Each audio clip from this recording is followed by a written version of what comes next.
Hello, trading is closed on 29th of September 2022. Let's do our disclaimer. We'll go over our calls and make some predictions. It's my trading plan for the end of the quarter, September 30th, Friday, 2022. Please remember, I can be completely wrong. All trades should be at your own risk. I know people tend to gloss over the rules. I would like you to read them every so often.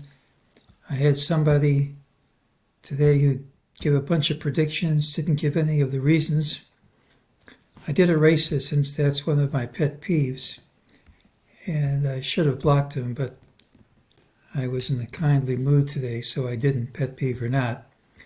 But post all you want as long as you follow the rules. But if you don't, I will block you and I won't warn you first.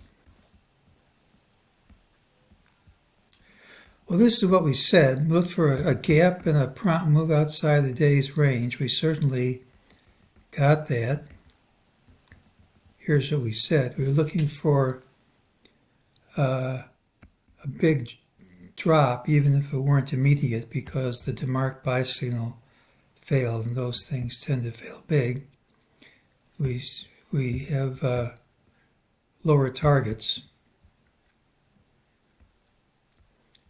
Thought this would be the pattern with the early high, which it is, and tomorrow should be the pattern with the early low. We thought this target, 36.58.68, might not print because the call for the gap and the prompt move outside the range didn't require the gap to be up, even though I'm looking for lower prices. Didn't require it to be down, I should say. I said if it were up, I didn't know how high we go, but eventually we go down. Since it was down, this was on the table from the beginning and that printed. Now it isn't only a target, it's also support resistance. Here support failed, here resistance held right on the nose, and it might still hold.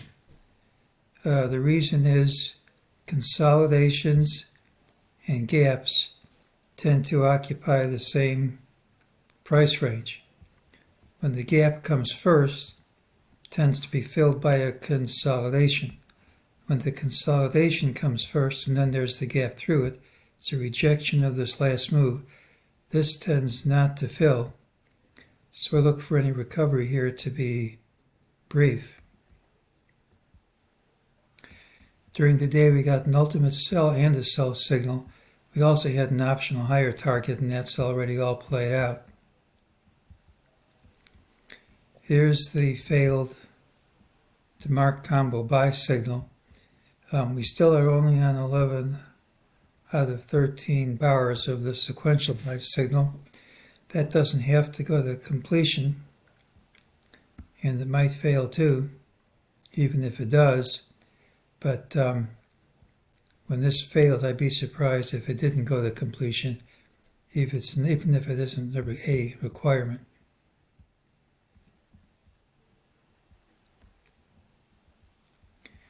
Well, this is our long-term count. We have balance of the waves in the low 3400s. That's what I'm looking for. Not in the day, of course. Here's how we're counting things. Let's just focus in on this.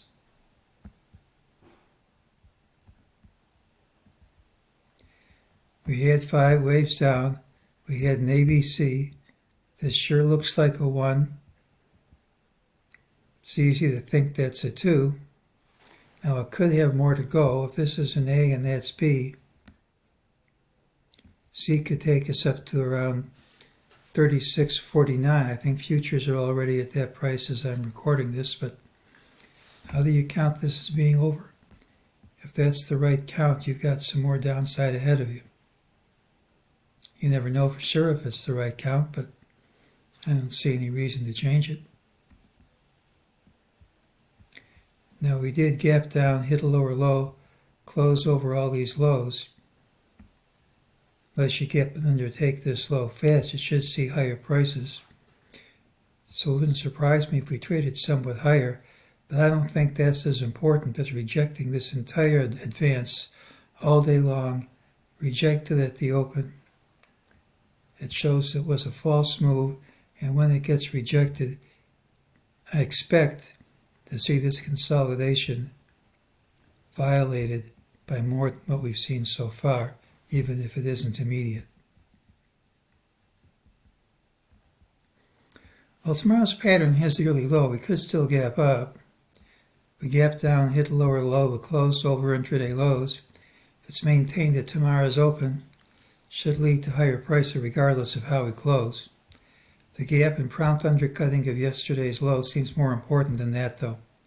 It means the break over prior highs was a false break. I would expect more follow-through than we've seen so far.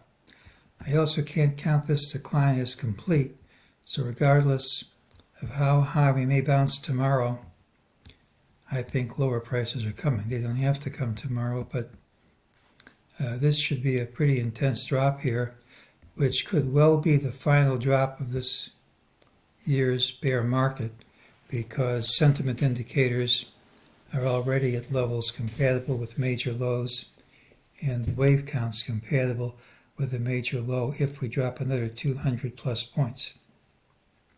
Tomorrow has early low, and that's today's call.